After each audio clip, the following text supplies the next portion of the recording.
Hey everybody, welcome to Animation Domination Reviews. I am 22 Tiger Dude.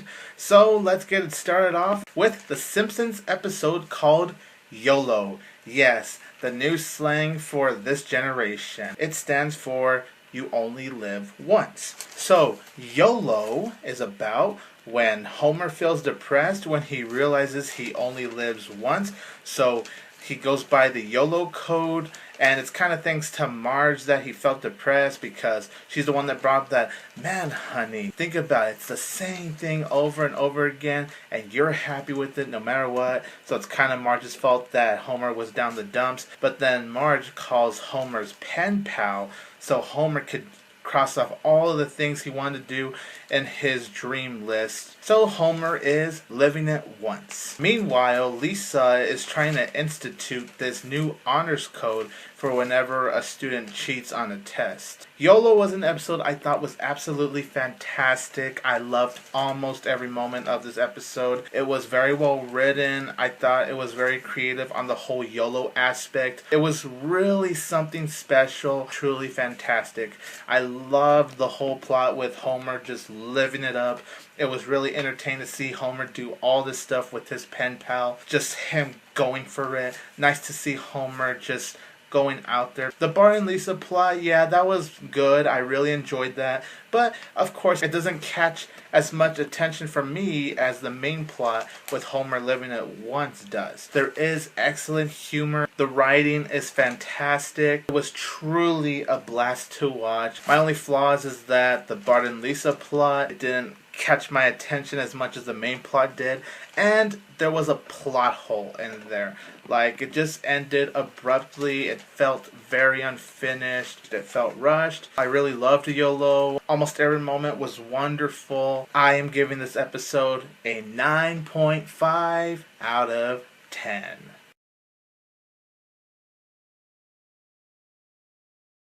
Now I'm here to review the Bob's Burgers episode, My Big Fat Greek Bob. This episode is about when Bob scores a temporary gig at this frat house to be a cook. When he's at the frat house, it turns into this big prank war with a little mystery behind it. This episode of Bob's Burgers was okay in my opinion. It wasn't the best, but it's not the worst. It is an enjoyable episode. I enjoyed it for what it was. It's just nothing too special. Very easily forgettable.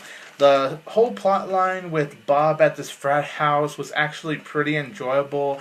I enjoyed some aspects of that plot, while other aspects, it was really predictable, really annoying, and they did try to go somewhere creative with that plot. I do give credit to the writers to try to get creative, try to get a little bit unique. So the writing in that plot was actually pretty good for the most part. There's this subplot with Linda that's completely pointless. It's only for a few scenes in this episode. You could easily cut out those few scenes with Linda and those other women and the episode would be no different. In fact, why did they even add the freaking subplot in this episode in the first place? Like, why? That's gotta be one of the most pointless and unneeded subplots, not only Bob's Burgers, but in TV history. The subplot did not need to be in here at all. Just pointless, and I hated it overall. It was terrible. You pretty much get nothing out of the subplot. But with the main plot, it actually did capture my attention. I enjoyed the fact that Bob was being friends with the other guys. And there is silliness to it. For example, when Bob panicked about that drinking lizard being gone. I thought that was funny. And it was pretty cool to see Bob just party it out. You're not used to seeing Bob live it up. See, we first got to see Homer really live it up, and we saw Bob live it up a little when he was drinking beer from that lizard. Definitely one of the issues this episode does have is that the kids, well, it's not really the kids, it's more of Louise. Louise was getting extremely annoying in this episode. Gene and Tina, they were fine, but Louise, she wouldn't stop talking, all these random stuff, you know, usual, typical shit. And I just got freaking annoyed by her after a while. It's like, shut up Louise? Can someone just put a duct tape all over that little bitch's mouth? Just wanted to punch the TV screen just because she wouldn't stop saying shit. Like I said, the storyline's predictable. It gets a little too ridiculous, and the main plot, what happens at the end, is extremely out of nowhere. Barely makes any sense. And like I said, the Linda plot should have been cut out. It did not even need to exist. That's how pointless the subplot was. Overall, I will say I enjoyed this episode for what it was. It's okay, but it's not something I could watch again. Am I glad I watched this episode? Sure. But am I going to remember it? Nah, not really. So I will give this episode a 6 out of 10.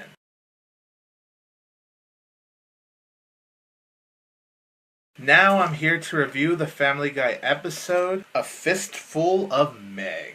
This episode is about when Meg tries to get out of the fight with this huge bully, and the subplot is about when Peter tries to freak out Brian with his nakedness, and things just get too far-fetched. This episode, I gotta say, was awesome. Really creative. Both plots, the main, the subplot, were very well written in their own unique ways, and I gotta say they really brought it out. It was just so cool to see. Nice to see another plot focused on Meg, because we don't get enough Meg focused plots. It's no surprise that Quagmire was going to be involved in the main plot. I was right when I predicted it, but it was so darn hilarious. Oh man, Quagmire, you are such a creep.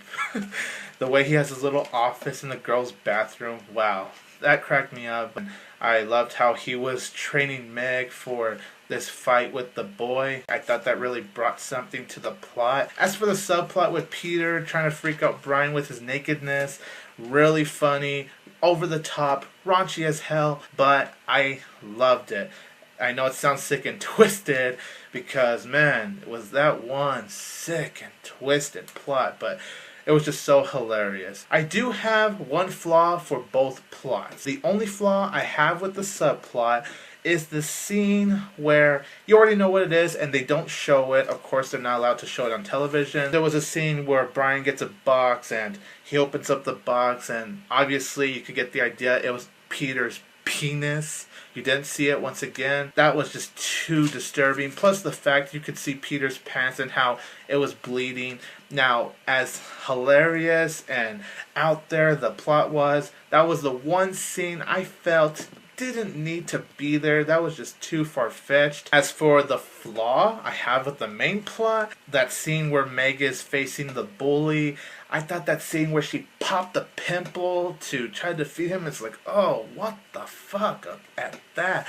That was just too far-fetched. The main plot and subplot both only have one flaw, which was one scene I thought went a little too far. Other than those couple of flaws, this episode does have, one flaw per plot. I still think this is a fantastic episode. It made me laugh a lot. I thought the storylines were very unique. They were very creative. They really went all out there, especially with the subplot. I give this episode a 9.5 out of 10.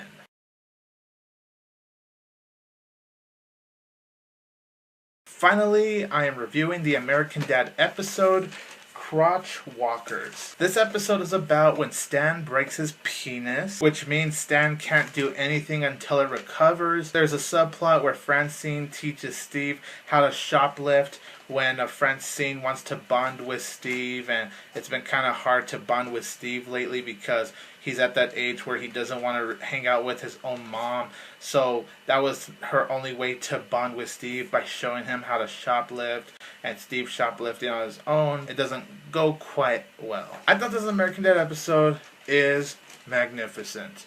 I really love this episode. This really has been a tremendous night for Animation Domination. I enjoyed the plot with Francine teaching Steve how to shoplift. I thought there was something unique going on there. There were funny moments added to there. And the plot with Stan, with him breaking his penis and just standing up and having a high-pitched voice that sounds like Mickey Mouse, which was funny. And it was a simple plot, nothing much there, but it was still really funny. I actually found myself enjoying that one a little bit more than the plot with Francine teaching Steve how to shoplift. My only flaw with this episode is that I thought Steve was an asshole to Francine in the beginning, and I thought the ending with what was happening with Francine saving Steve was a little bit ridiculous. Really loved almost every moment of it. It is so well written, it is so funny, so creative. Once again, a 9.5 out of 10. This night actually has been excellent in my opinion. 9.5 out of 10 for American Dad, Family Guy, and The Simpsons.